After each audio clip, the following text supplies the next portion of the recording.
সূরাতুন নিসা 85 নম্বর আয়াত। আপনি ভোট কাকে দিবেন? আউলা ঝগড়া মার্কা নেতারে দিবেন নাকি নবীজির সিরাত সুরাত সুন্নাত যার মধ্যে আছে তারে দিবেন? এই সবটা কিন্তু সূরাতুন নিসা 85 নম্বর আয়াতে উল্লেখ করা আছে। বর্তমান আমাদের প্রত্যেকের কাছে একটা জিনিস আসতেছে, আমি হুজুর গদি গদির লোকে ধরছে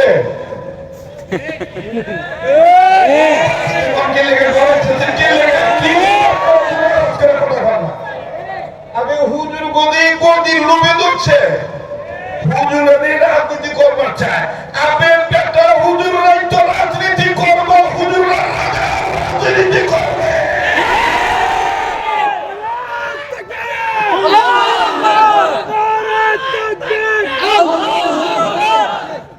যদি হুজুরদের রাজনীতি তোমাদের পছন্দ না হয়, ইসলামী আন্দোলনের কর্মীদের মুজাহিদদের এই জজবা মুজাহাদার প্রচেষ্টা, এই সিরাত সুন্নাত যদি তোমাদের পছন্দ না হয়, কাদিয়ানীদেরকে কাফের ঘোষণা করতে যদি মন না চায়, তাহলে ইসলামের তোমার মাথার টুপি, তোমার মুখের দাড়ি, তোমার লেবাস, এটা সবটাই সম্ভবত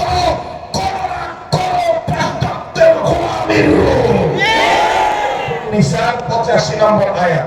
আপনি ভোট কাকে দিবেন? আউলা ঝগড়া মার্কা নেতারে দিবেন নাকি নবীজির সিরাত সুরাত সুন্নাত যার মধ্যে আছে তারে দিবেন?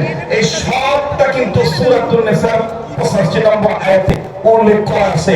আপনি যদি ভালো লোককে সাপোর্ট করেন, তাহলে এই ভালো লোক যত ভালো কাজ করবে সব সওয়াব ইনশাআল্লাহ আপনার আমলনামায় দেওয়া হবে। কথা বলেন ঠিক কিনা?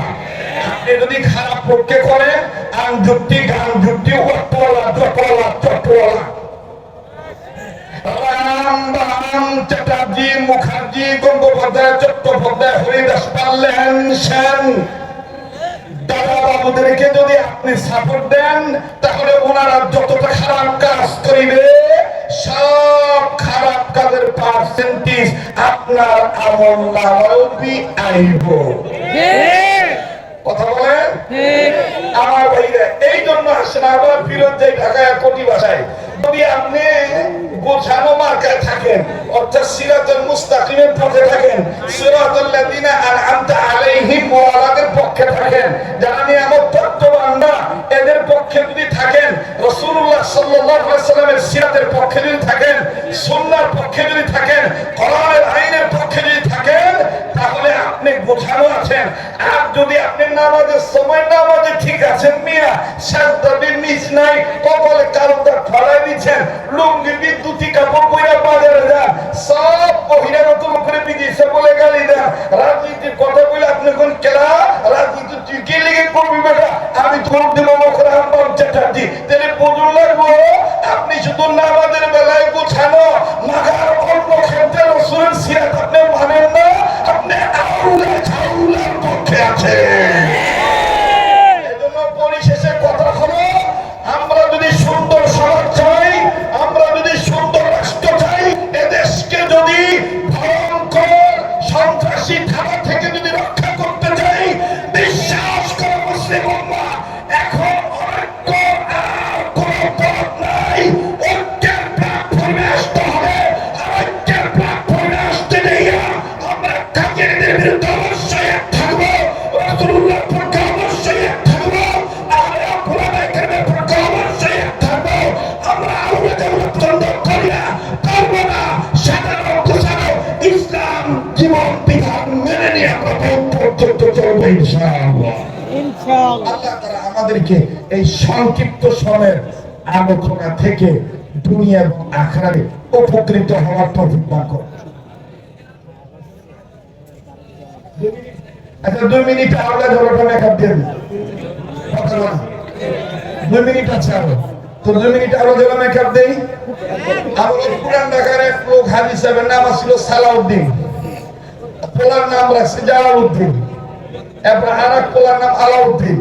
তো যাই হোক, আল্লাহর মেহেরবানি, আল্লাহ তাআলা হুকুম করছে আজরাইল মারফত সালাউদ্দিন সাহেব লয়ে গেছে।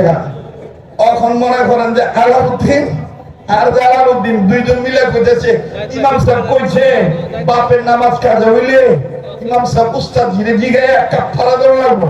তা জালাউদ্দিন কইছে যে যা বেটা আউলা তুই যে জিগাগা উস্তাদ জিরে কয় টাকা দাও লাগবো এখন যে জিগেছে যে কইছে যে এত টাকা আয়া কইছে কি রে জাউলা ভাই হুজুর তো কইতেছে এত টাকা দেওয়া লাগবো তখন ডাক দিয়ে কইছে যে আবে আউলা বা ভালামি মরে যে ঝামেলা পাকাইছে মোলাই দি পেছ লাগাই দিছে কে আবার বিখ্যাত ফাড়াটা ফাড়া আউলা যে মাটি দিয়া কথা বুঝতে পারছেন তো নবীদের সিরাত দাম আনবে না নবীদের সুন্নাতের উপর যারা থাকবে না মানুষের তৈরি করা আইনের উপর যারা চলবে তাদের খাবারও ঝামেলা হবে তাদের আমলের মধ্যে ঝামেলা হবে তাদের রাজনৈতিক জীবনে ঝামেলা হবে এই জন্য সাধারণ গোসানোর জীবনের উপর চলতে গেলে একমাত্র জানাবে মুহাম্মদ রাসূলুল্লাহ সাল্লাল্লাহু আলাইহি ওয়াসাল্লামের সিরাতের উপর অটল থাকতে হবে আমরা থাকবো ইনশাআল্লাহ আল্লাহ তাআলা আমাদের সবাইকে কোরআন সুন্নাহ ভিত্তিক জীবন ধারণ করার তৌফিক দান করেন